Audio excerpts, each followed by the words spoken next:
Assalamualaikum warahmatullahi wabarakatuh. Teman-temanku semua yang menonton video ini, pada video ini kita akan membahas lanjutan dari video sebelumnya tentang pendalaman materi kimia organik persiapan KSN 2021 tentang enantiomer dan diestereoisomer. Nah, seperti kalian ketahui sebelumnya bahwa isomer optik itu bisa terbagi menjadi enantiomer dan diestereoisomer. Tapi ada syaratnya. Suatu senyawa itu bisa dikatakan enantiomer dan diestereoisomer itu jika kita bandingkan.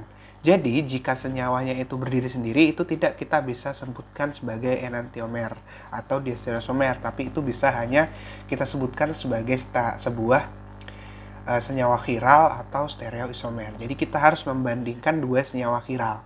Misalkan ada senyawa chiral 1 dan senyawa chiral 2, kita bandingkan dia sifatnya seperti apa. Nah, kalau misalkan suatu perbandingan tadi ini menghasilkan bayangan cermin, jadi ketika misalkan ya kita ada wajah kita ini wajah kita bercermin. Nah, jika hasil cerminannya itu adalah wajah kita lagi, itu adalah disebut enantiomer. Selanjutnya kalau misalkan dia bukan bayangan cermin, misalkan nih kita bercermin, terus di sini kita ada hasilnya ini adalah bayangan orang lain. Nah, serem ya. Nih, beda sama bayangan kita. Nah, maka ini disebut dengan diestereoisomer. Biasanya ini ketika kita membandingkan dua senyawa, kan jadi kan sama aja kayak kita bercermin kan membandingkan dua sisi diri kita kan. Kalau sama dia disebut enantiomer, tapi kalau beda itu disebut dengan diestereoisomer. Nah, kalau penggambaran di dalam senyawa, itu gampangnya kita ingat konvensi R dan S kemarin. Jika, misalkan nih, kita punya R dan S nih. Jika ketika kita cerminkan atau kita bandingkan antara dua senyawa ini, itu menghasilkan konfigurasi yang berbeda di dua konvensinya, yaitu akan menjadi S dan R, maka ini disebut dengan enantiomer. Ya, enantiomer. Jadi dia berubah dua-duanya gitu. Kalau misalkan dia hanya satu, RS ini akan tetap yang R-nya dan ini S-nya akan mengganti R. Nah, ini disebut dengan diestereoisomer. Ini bisa lihat di bagian ini ya. Nah, jadi biasanya bisa kita bilang kalau enantiomer dan diestereoisomer itu dibandingkan ketika ada senyawa ya, ingat ya, ini senyawa dengan dua atom C chiral. Biasanya seperti ini. Kalau untuk satu atom C chiral itu dia jarang untuk ditanyakan karena itu sangat mudah. Jika R ketemu R itu disebut dengan diestereoisomer karena dia bukan bayangan cerminnya. Sedangkan kalau S sama R ya, jadi ketika tangan kiri ketemu tangan kanan kan akan menjadi enantiomer gitu. Jadi kalau untuk satu atom C chiral ini pasti udah pasti ya. Ini untuk satu atom C chiral, berarti kalau RR ini disebut dengan diestereoisomer karena dia bukan bayangan cerminnya, karena dia sama kan, R sama R sama, itu bukan bayangan cermin namanya. Sedangkan S sama R ini adalah enantiomer. Ya, jadi ketika kita mengaca itu ya di situ kita ngelihat diri kita tapi dengan sisi pandang yang lain gitu. Oke, kita lanjut contoh ya. Misalkan kita punya senyawa seperti ini. Nah, untuk menentukan yang manakah termasuk enantiomer dan diestereoisomer, kita tentukan dulu konvensi R dan S-nya. Nah, kita mulai dari sini ya. Ini kan ada senyawa H nih. Senyawa H ini berarti di belakang. Nih duluan mana? BR sama Cl. Duluan BR ya. Nah, berarti dia geser ke sini. Dia arahnya ke kanan ya. Ke kanan berarti R. Nah, ini sama juga.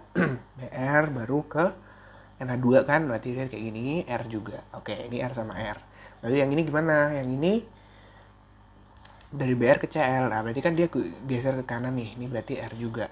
Nah, sama yang dengan yang ini, berarti sama dengan ini.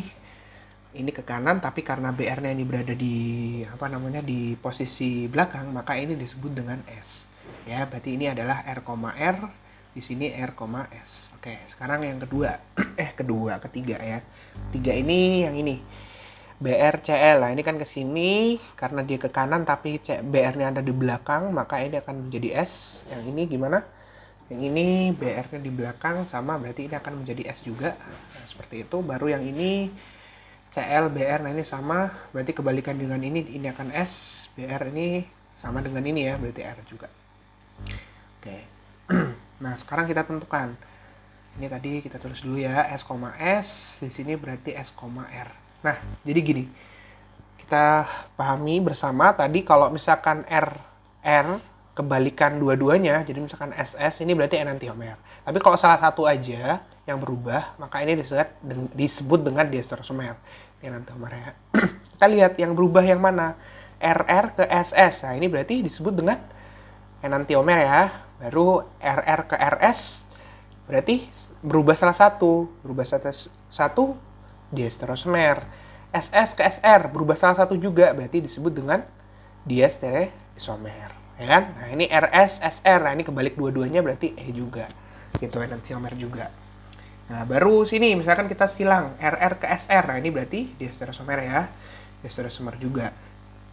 RS ke SS. Nah, ini sama salah satu berarti dia diestereomer ya. Jadi ingat ini.